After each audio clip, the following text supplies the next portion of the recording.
Welcome to USA Global TV and Radio, where our mission is to provide education, entertainment, hope, and inspiration. USA Global TV and Radio connects you with experts and audiences all around the world every single day to help you succeed in business and to live a richer life. Visit us at usaglobaltv.com to learn about career and life-changing training and mentoring programs like the Listening Mentor. Subscribe to our newsletter to stay informed about our special programs and offers. Discover how you can become a guest on one of our shows or a host or producer of a USA Global TV and Radio show of your very own. That's USA Global TV and Radio, where the doctor is always in.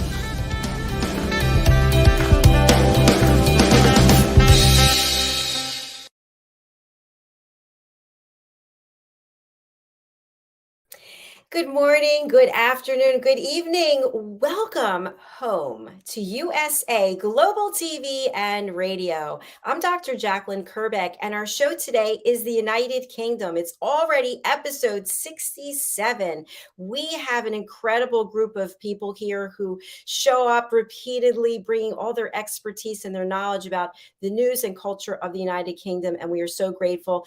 Obviously, the United Kingdom has been forefront in the news with the coronation. So let's not waste any time. Let's get to our panel. Joining us from somewhere in the United States, it's DIANN Floyd BOEHM. Hello. Hello from Texas. Nice to see you today. How are you? Very well, thanks. I'm excited about today. I am too. And I love the fact that you're wearing red and you're fitting in beautifully with the background. Wasn't on purpose, but thank you. Can't wait to see the rest of the team. Absolutely. Let us welcome Helena Chard. Hello. Hi, lovely to see you. I'm here in London, UK. Have you had any sleep? I have been resting. There's a sense of calm, although we've had fun. The coronation has been amazing, but it's still continuing in little bits. But yeah. That's exciting. We can't wait to hear more about it.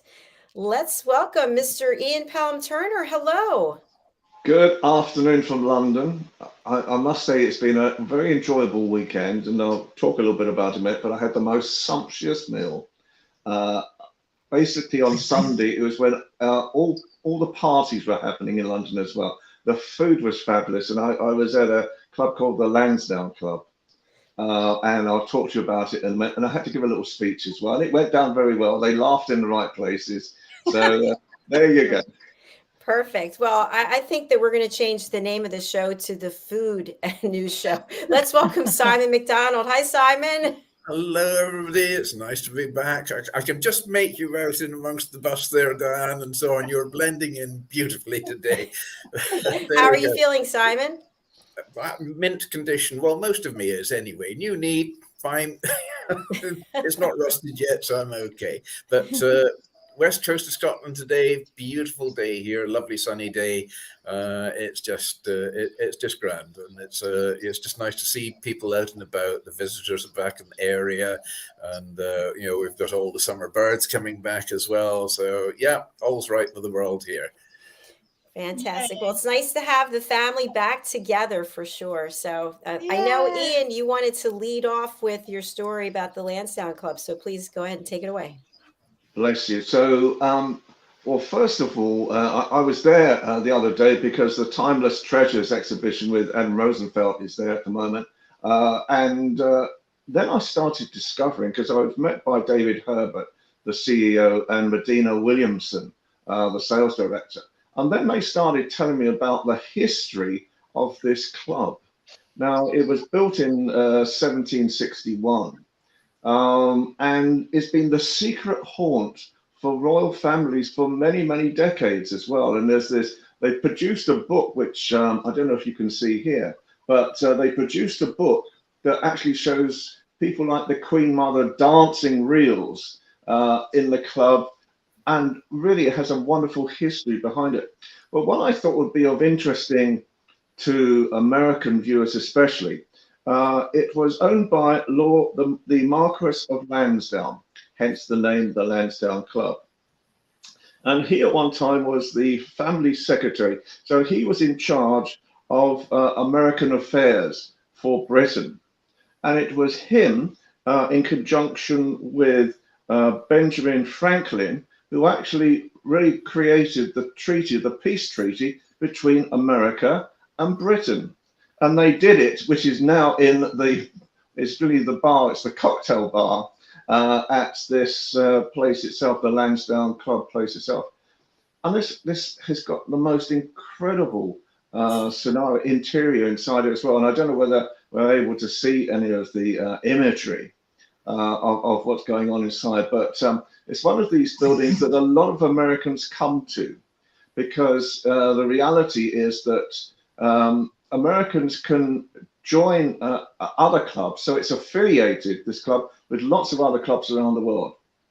And if you join the Lansdowne Club, for example, and it costs, it's not that expensive, it probably costs about $2,000 to actually join and become a member as well. Then you become a member with a lot of other affiliate clubs right across the world, including America. But when you look at the ambience of this place, the swimming pool, the interiors, the whole thing, you walk in there and you feel like you're in Buckingham Palace again. You know, it's the most incredible thing. And they have so many attractions. They're just about to start their own Shakespeare club and theatre actually in the building. They do arts, they do all sorts of different things that I think I found so attractive as well. And in reality, it's got such a history behind it, because I didn't know this, but the Houses of Parliament burnt down in 1834. I never knew that myself until I was looking at the history just now. And so the Privy Council, which is the main councillors and prime ministers of the time, they all held their meetings in the dining room of the Lansdowne Club, Lansdowne House it was then, until the Houses of Parliament were rebuilt. So there's this incredible amount of history, intrigue, value to it. And I think, you know, that when you see some of the pictures that I can't open up, but I've suddenly realized that there's cellophane on this book this afternoon, which I haven't opened up in time. But there are some amazing pictures of the royal family, and they still use this place from time to time as well as their secret getaway, because it's very discreet as well. It's a private members club these days. It's very discreet. But I have to say, it was the most wonderful experience to have. Incredible. Wow. Yeah. You know, I never thought about what building where the treaty was written. So I'm so glad you brought this to light for us. Well, I think the other thing that would interest you, Diane, is it's in Berkeley Square. Ah, yes.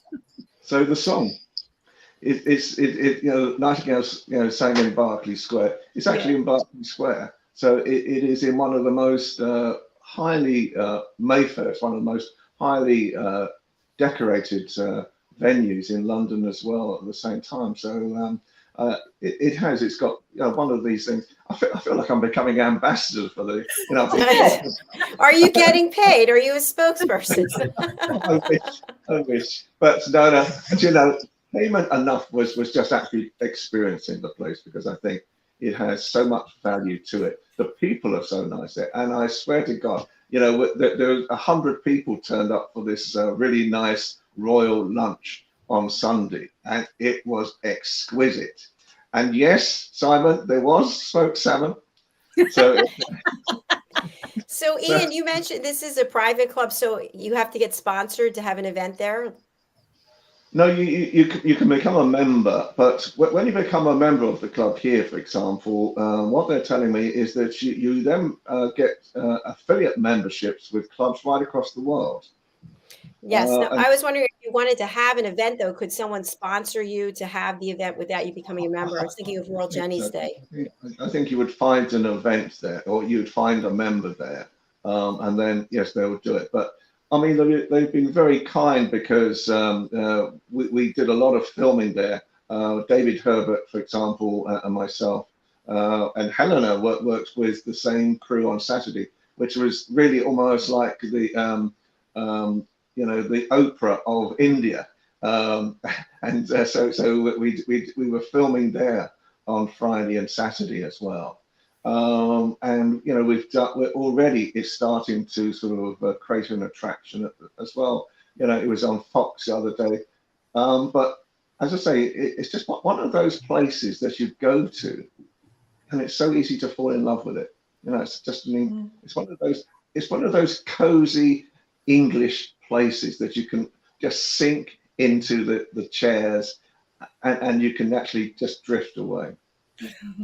Can you imagine that all the dignitary and all the people there that have visited the establishment, when you think about the timing, so roughly 1763, and I think isn't it the Earl of Bute, but also is it 1783, I think, that the American Revolutionary War was finished.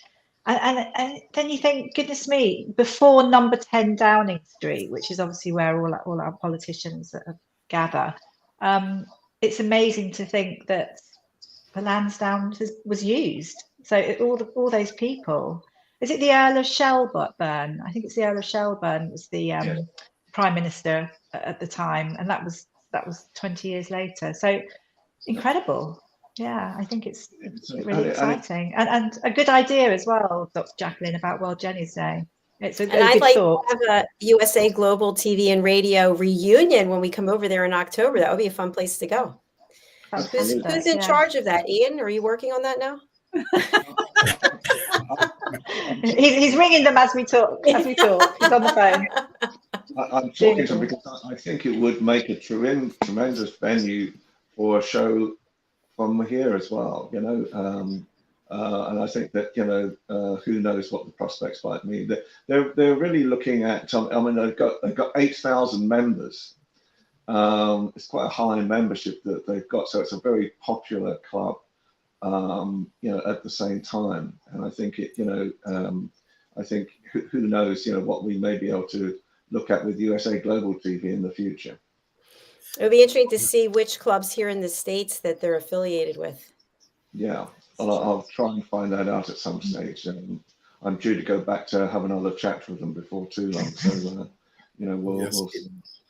Will that involve food? What we're saying there about the smoked salmon, Ian, I just had a quick check through a previous list which I happened to have nearby, and I actually supplied the Lansdowne Club for nearly 18 years with my smoked salmon. So yeah, they've got a bit of taste down there. So that's my connection with them. Fabulous. So we're putting you in charge then. Yeah. We're relocating you up here now. You're in charge. Going to have to go on. That's it. Sharpen my knives out. I'll guess who's doing the catering then. It was a very good Scottish chef they had in when the time when I was supplying them. He actually got me the work there, and a lot of their members from that actually became on my mailing list as well, my mail order list. We used to do a lot of smoked salmon by mail order at Christmas time in particular. So we supplied quite a few of their members privately over and above as well. So yes, it's a real piece of heritage, I would say, the Lansdowne Club. I mean, it's 1761. It's fairly modern, I suppose, by our standards, but extraordinary place. What are you doing with that list that you have? It's like a little black book. It is indeed. Is it for sale? Everybody wants to see my little black book. This is one of those places that you really wish walls could talk. Right? Yes, exactly. As long as you weren't there in the wall. Yeah. No, I mean, I just love looking. Every so often, I look through, and I've got my old visitors book from my visitor centre with the smokehouse as well. And looking through these names and addresses, it's just, you know, lovely. I've got, if I have an evening spare, then I'll you know, sort of sit and browse through that, and it brings back memories as well. And it's a bit of a who's who, you know, looking at some of the names there. I think the one name in the visitors book that, if we're name dropping, that stands out, gives me great pride, and it was signed by Robert Woodward, and his address he put down, Britannia. And he wrote that in. It was actually the morning he had received instructions that that was his new command. He'd just taken command of the Royal Yacht Britannia on the morning, came running in to see me to break the news. He was a great friend, great character. And so I said, well, Robert, you better sign the visitor's note right now as well, because nobody else is going to believe it. So I made sure that that page was just specifically kept for him. Great story. Thank you. Lots of fun here today. Helena, what's going on in the world of news? Oh, there's lots going on. I mean, there is actually, we were talking about weather. There is flash floods, I believe, taking place at the minute. Not where we are here, but I think the east of England. I think over the next 4 days, it's supposed to be pretty torrential, which is an unusual thing that's just happened, just start, a couple of hours ago. And also, the Mirror publisher, it's just come out that they have admitted to unlawfully gathering information on Prince Harry. So that toodles on. So it'd be interesting to see what happens there.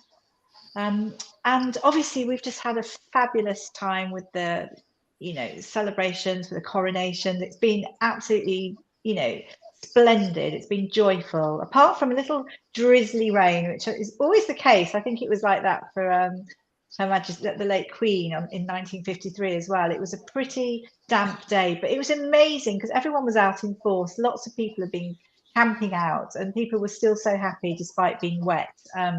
Everyone had their flags and the cheers in, and it's been a really fun time. Myself and Ian have been involved with the sort of media centre more, so speaking to lots of different broadcasters and interviews, and it's just been such fun. And I don't know if anybody watched it.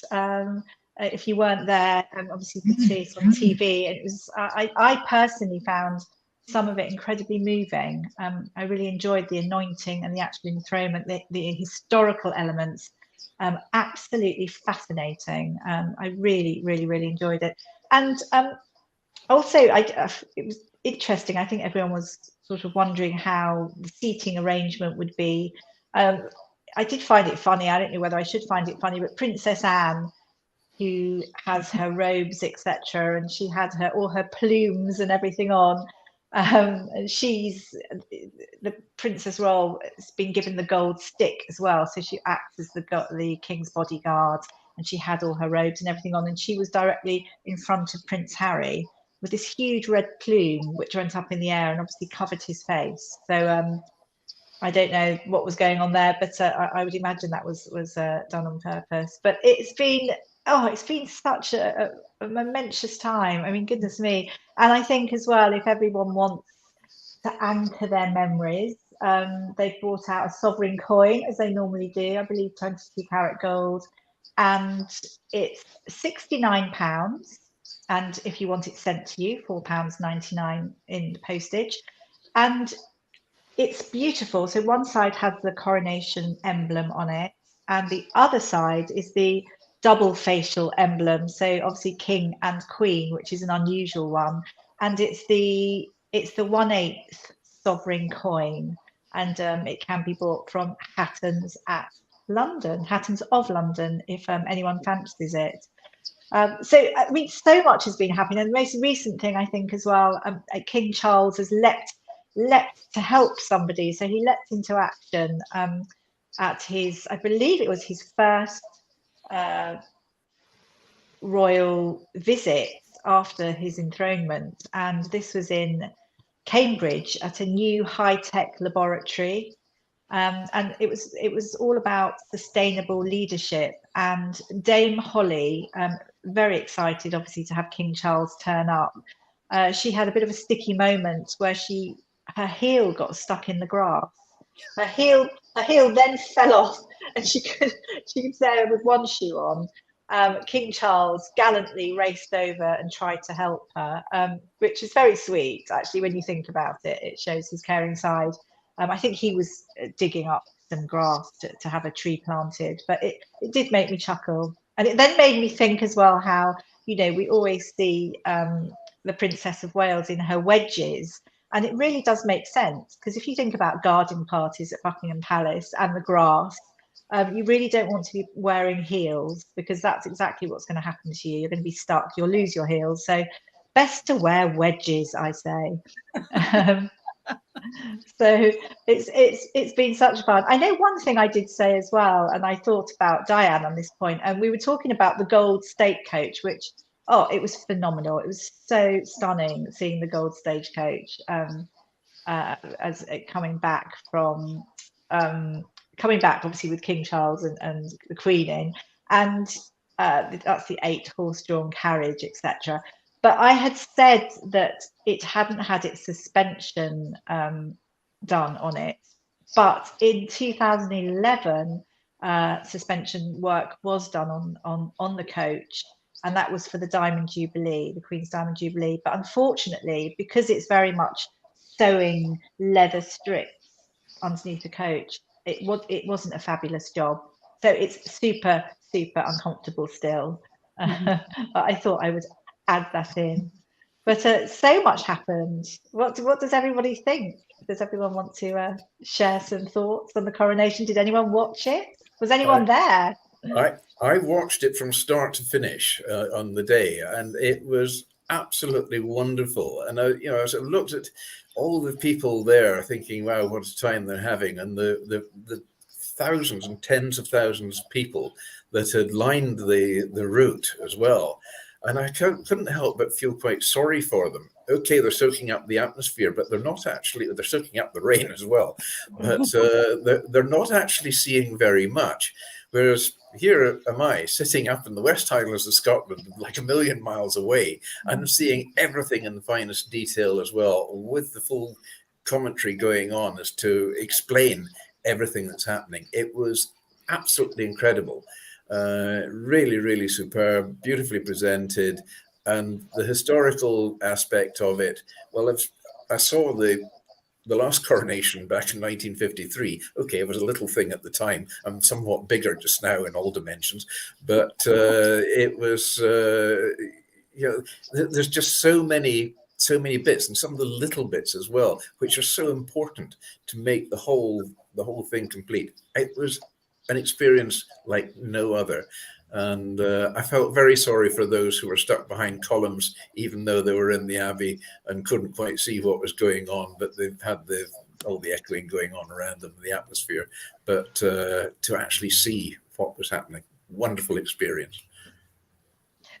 I think also for me, I loved seeing King Charles when he has, he had all his robes and everything taken off, and he had a simple white shirt on, and that was just before the anointing, and it was just that back to basics. It was quite a humble, moving moment. That I really, really enjoyed that. It was just really good. I have to say, he looked so emotional, incredibly emotional, and at times I thought I wondered whether he was going to collapse or cry or whatever. But you could, I suppose, through all of this, if you think about it, with everything, with the scepters, the anointing, the orb, all that, it has real symbolic meaning. And I suppose all the time he'd be thinking about his mother as well, because obviously he's there because she's no longer with him. But absolutely fabulous. I really enjoyed it, and also the music. I just loved the music. I mean, they had, like the Hallelujah. It was a wonderful gospel choir that was singing. Make a Joyful Noise. Andrew Lloyd Webber had made this arrangement, and the music was Bryn Terfel singing. I mean, it was absolutely splendid. It was really thought-provoking, and a lot of thoughts obviously had gone into everything. And just to see, female bishops and clergy involved in it, and obviously other faiths, and so many different people from the Commonwealth there. I mean, it was simply really well thought through, and I felt very proud. It's good for us, Britain to be at centre stage, and for it to go so smoothly. I felt proud. It was a very inclusive coronation, I felt, as well, because it brought in all backgrounds and all ethnicities. You know what I mean? Ethnicities. Anybody got said I could borrow? Right. It brought in everybody from all walks of life. It was really, really quite quite wonderfully done and very thoughtfully done. And I just felt that nothing had been missed out at all. I mean, this was planning to the nth degree and to absolute perfection as well.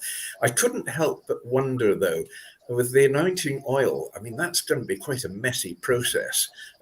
And yet there didn't seem to be a single dribble down his white vest. And I was looking for the stain on the floor in front of the chair in which he was sitting to be anointed. And there was not a mark of oil. Because things like that you probably would see and would be quite noticeable. And heaven help anyone who slipped on it. But for all the oil they used, I mean, there certainly wasn't any mess there. There was a slight shine on his head about there. I presume that was a bit of the olive oil that got him there. So, but just so wonderful, really incredible experience. It was an adventure for me because I was doing obviously I was doing an anchor for one of the Sky channels for the whole of the coronation, and we were getting obviously the live feed coming in, but no audio. So we didn't know from 1 second to the next exactly, what we would be showing next. And when Charles first arrived at the Abbey, they overshot the red line or the red carpet, and he wasn't amused about that at all, that's for certain.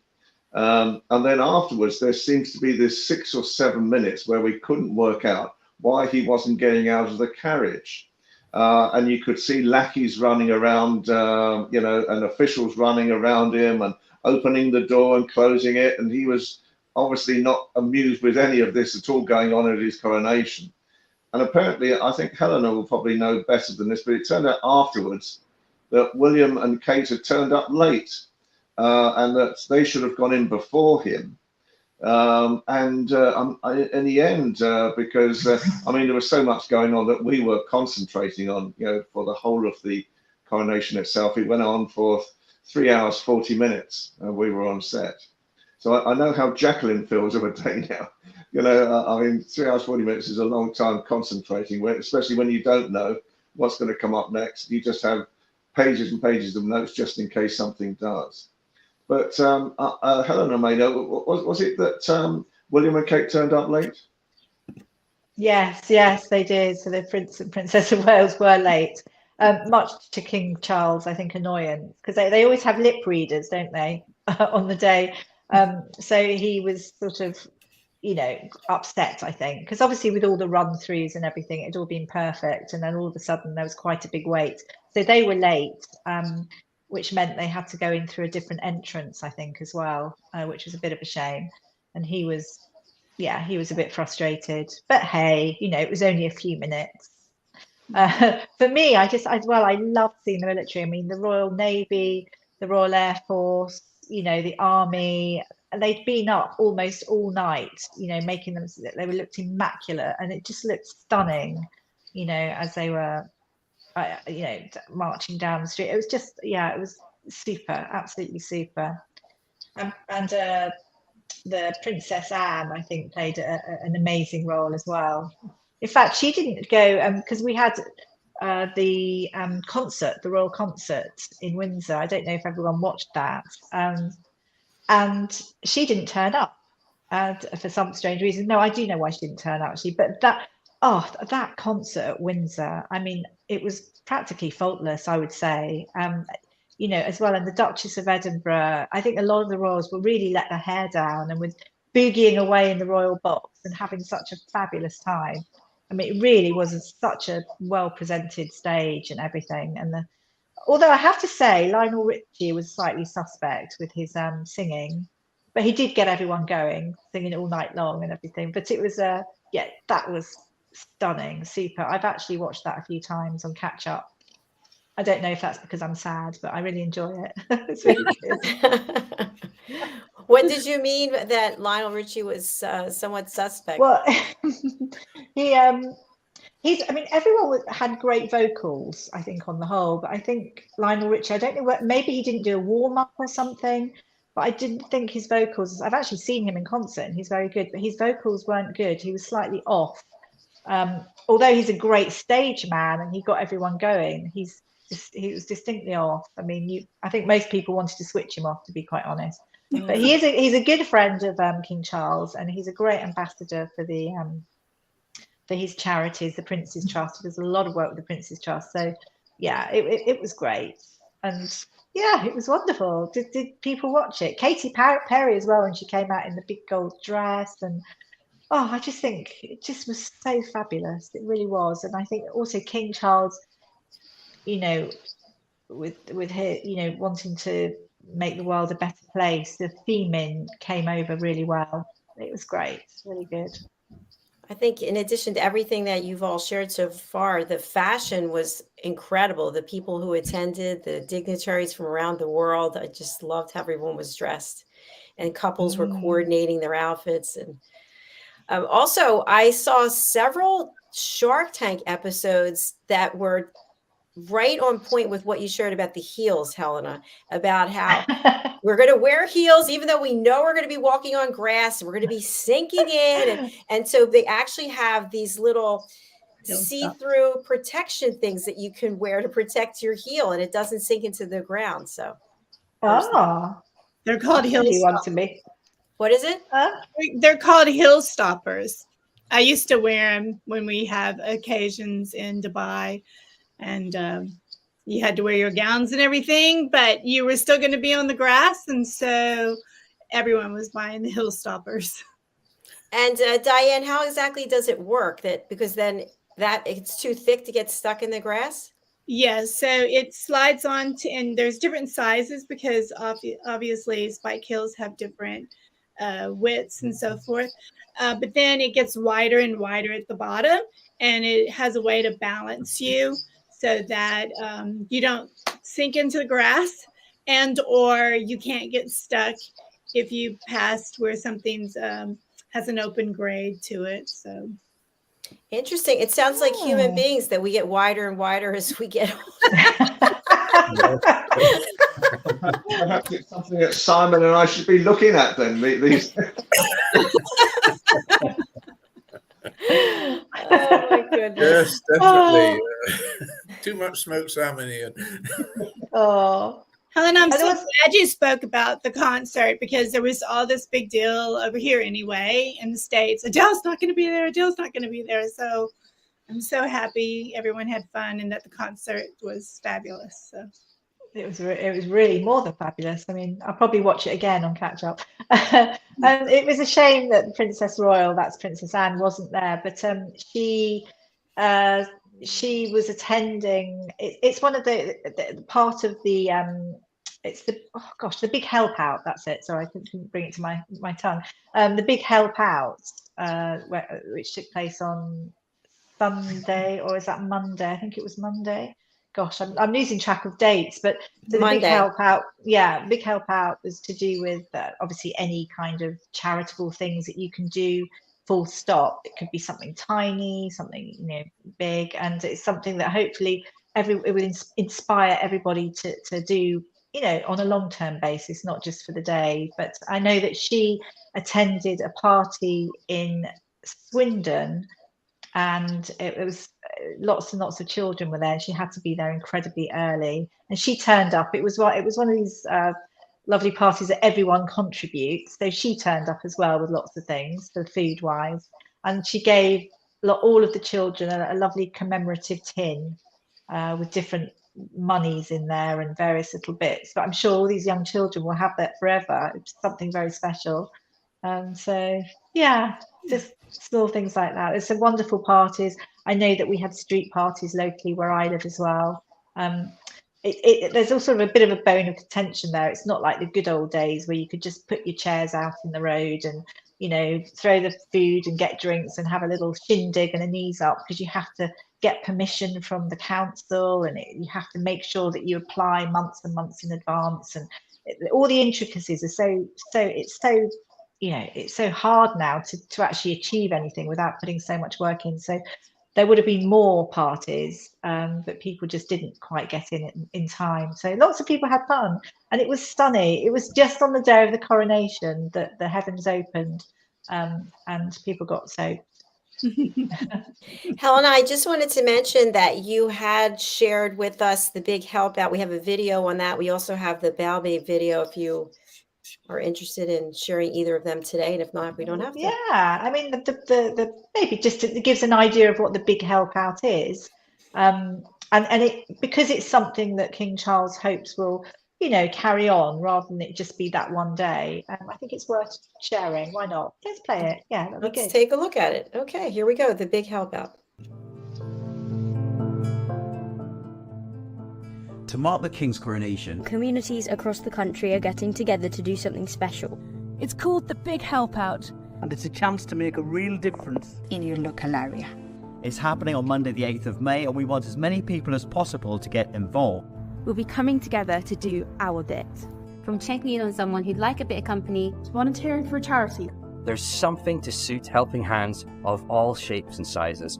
And the more of us who will join in, the better. So check out thebighelpout.org.uk, where our handy app will show you all the different ways to help out near you. Whether you're an individual, an organisation, or a business. I'm lending a hand. I am lending a hand. I'm lending a hand. I'm lending a hand. If you can spare an hour, fantastic. The day, amazing. If we all do a bit, it will really help a lot. People from all across the country coming together, doing their bit, making a difference. The Big Help Out. Join in, lend a hand, make a change.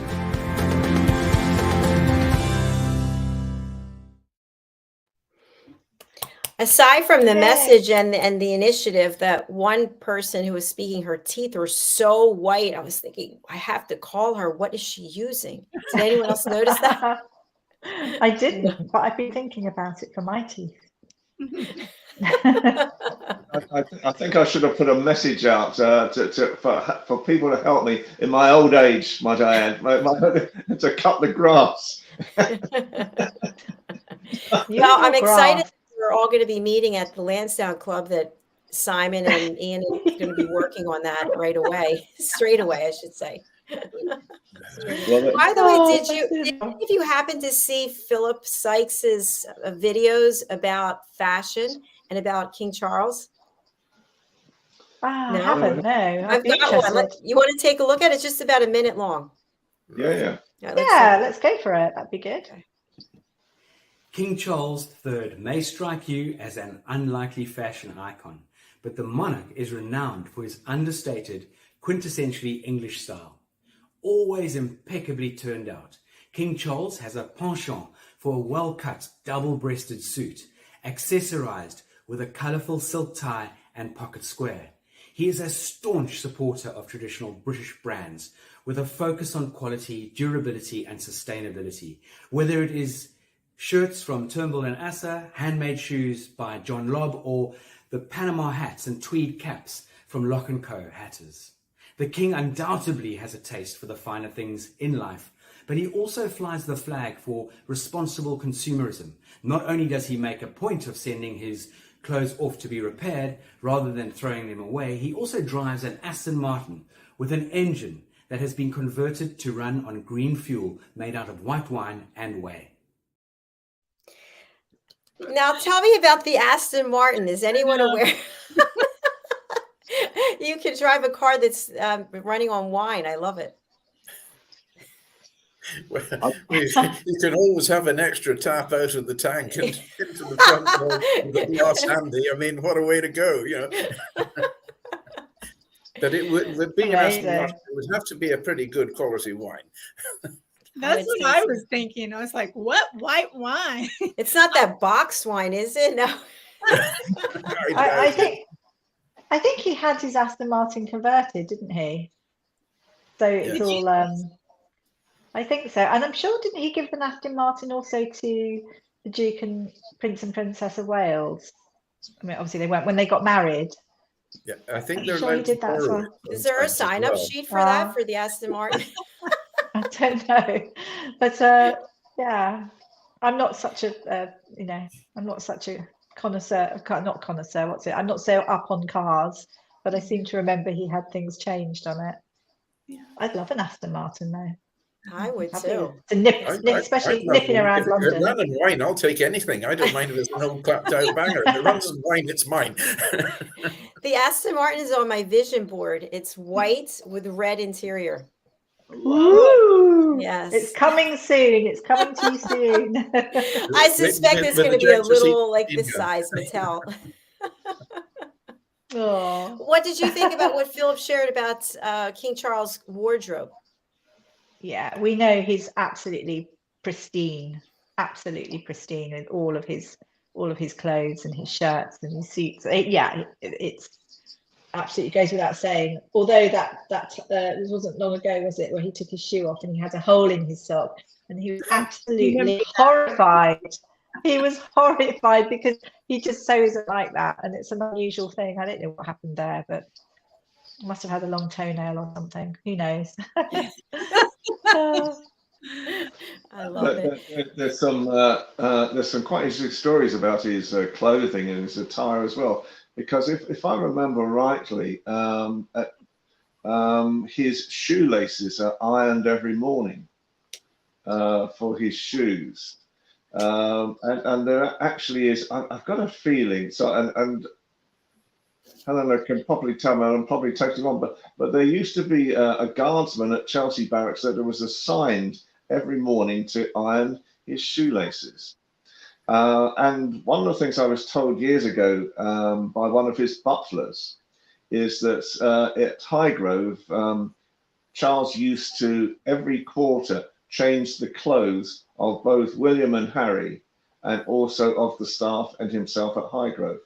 And then he would get the labels taken out of the old clothes and would be given to the charity shop in the local charity shop at Highgrove itself as well. So he's a bastion of fashion. And I think what's helped him over the years is that I think Camilla has actually brought him up in fashion a bit more as well. Because sometimes he used to be a bit staid, but now he's very elegantly dressed at all times. Nice to know. That's a good example. He's immaculate. I suppose it's not. French. Oh, sorry. Go ahead.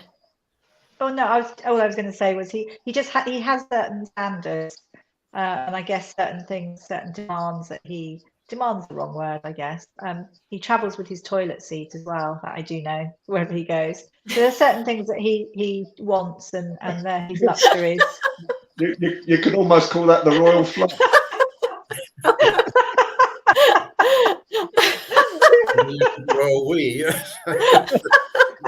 I've never heard of that before. Diane, with all your travels, do you have your own toilet seat? No.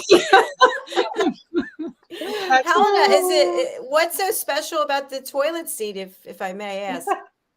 I suppose I sort of understand it if you're traveling and you I suppose it's his certain little thing that he has. I mean, maybe he just wants to, if he's traveling and he's going to so many different places and that he doesn't know necessarily, he just wants his own toilet seat.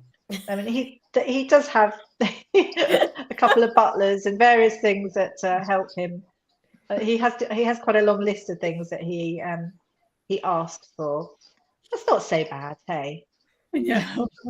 But there is also Queen Victoria's toilet seats, would you believe, actually sold at auction for £15,000. Wow! Oh my gosh!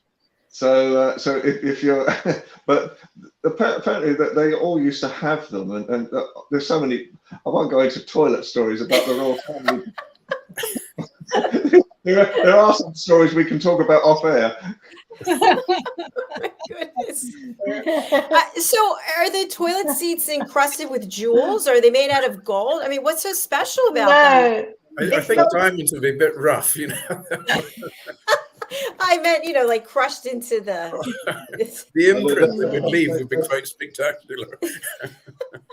They carry the royal insignia. Oh. On the toilet seat, so it's the toilet seat, but no, that they all have them. I mean, you think our royal family is there's some very strange analogies about our royal family. Trust me. I mean, he was actually known as the Pampered Prince. I think that was a name that was, but I think it was more his butlers and people like that had that little name for him. Yeah. Good for him. He works hard. Yeah, he's almost as well enough dressed to appear on this show. What do you say, Ian? Simon, what are your thoughts about the toilet seat? We haven't heard from you. It's the royal we. I mean,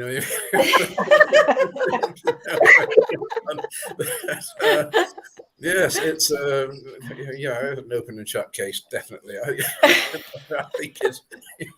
The mind boggles. It really does. But I mean, actually, nothing surprises me there as well. I mean, I have heard that he does have somebody to squeeze the toothpaste onto his toothbrush every morning. And that one's been circulating for a long time. So nothing like that would surprise me in the least. I mean, I'm just wondering, does he obviously have a royal plumber or a fitter to go around and immediately fit it to wherever he's going? And does it travel in the briefcase? So it looks great. It conjures up amazing images.